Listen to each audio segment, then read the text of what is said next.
오늘 우리가 읽은 본문 말씀도 계속해서 하나님께서 에스겔에게 새로워질 성전을 보여주시고 있는 장면 가운데 오늘은 한 특별한 방으로 에스겔을 인도하십니다.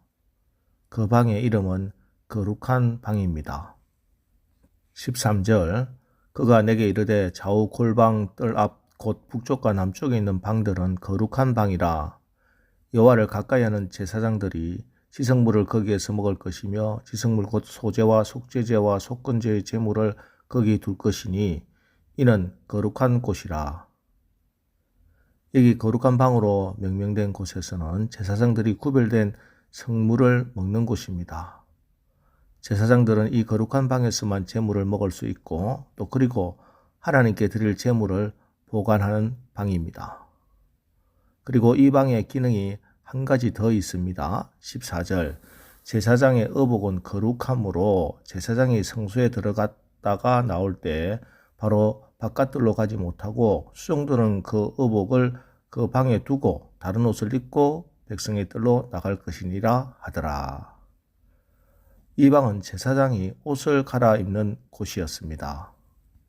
제사장이 성소에 들어갈 때 입었던 옷을 입고 그대로 성전 뜰로 바깥으로 나갈 수 없게 되어 있습니다. 반드시 이 거룩한 방에서 옷을 갈아입고 환복을 하고 그리고 뜰로 나가라 말씀하십니다. 그렇습니다. 이처럼 성전의 그리고 제사장의 가장 중요한 덕목은 거룩함입니다. 그래서 우리가 매일 고백하는 신앙의 고백에서도 우리는 거룩한 공교회를 믿습니다. 이렇게 신앙 고백을 하는 것입니다. 여러분, 우리 교회와 왕같은 제사장으로 부름을 받은 여러분은 거룩해야 하고 이미 거룩한 것을 믿으셔야 합니다. 그러면 무슨 내가 또 교회가 거룩해? 내가 보기에도 나는 거룩하지 못해.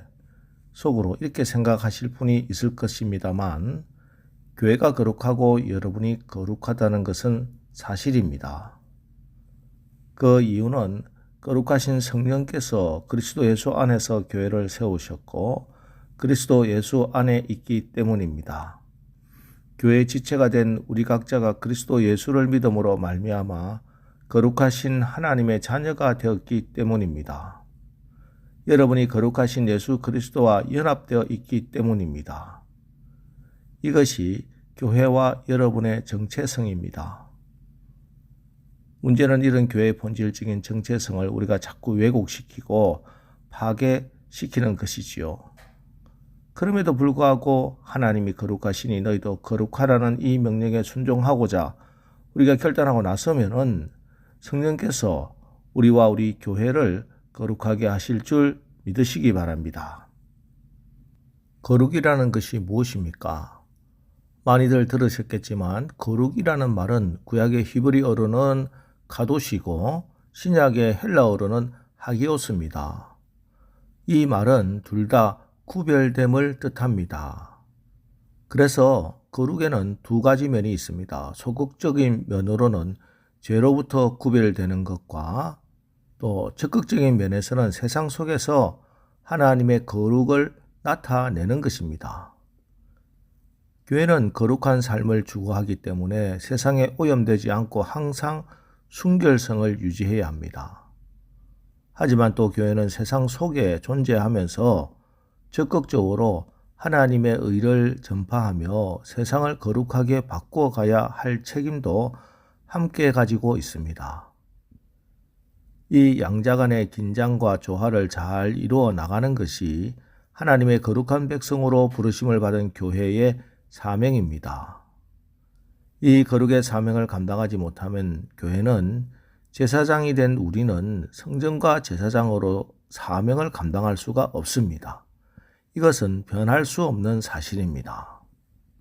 그렇지 않습니까? 제사장의 영적 기능은 하나님과 백성을 연결하는 중재자요 통로입니다.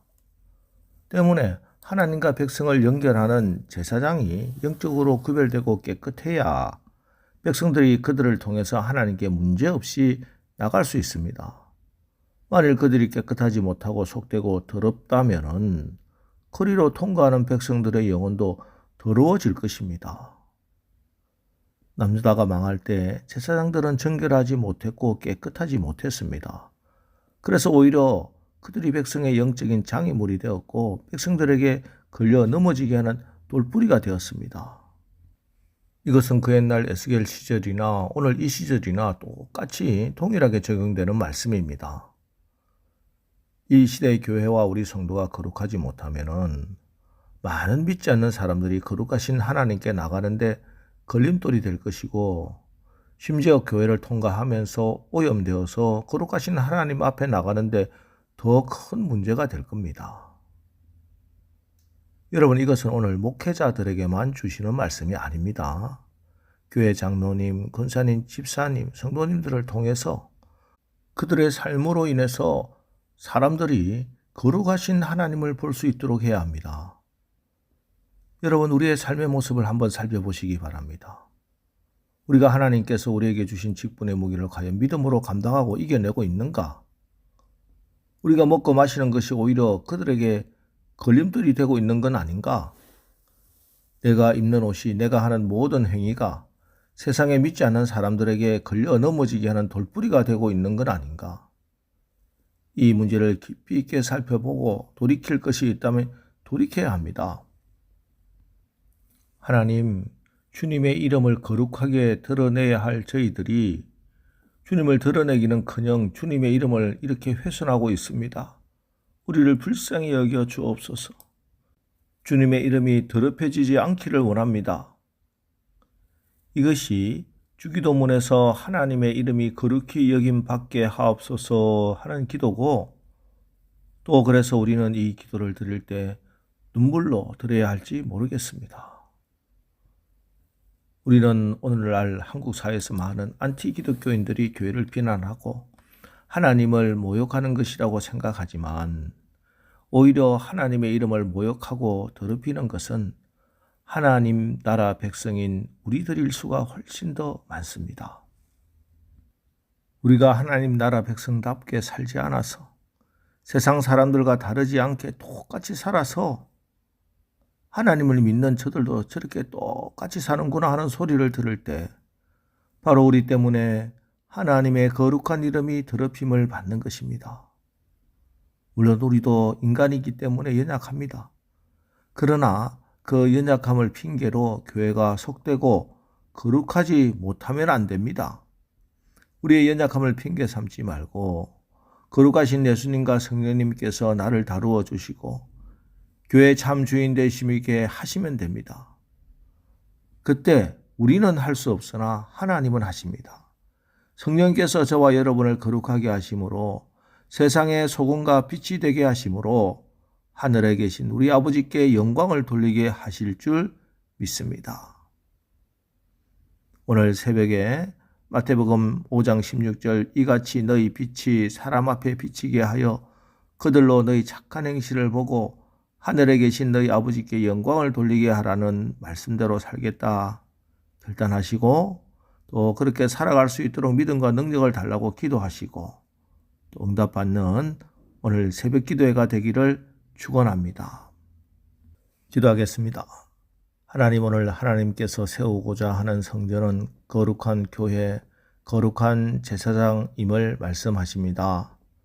그러나 오늘 우리의 모습을 보고 우리 교회의 모습을 보면 세상과 구별되는 것이 아니라 세상과 너무 닮아 있음을 고백하고 회개합니다. 이제 말씀을 받아 다시 한번 거룩한 성령을 의지하며 기도합니다.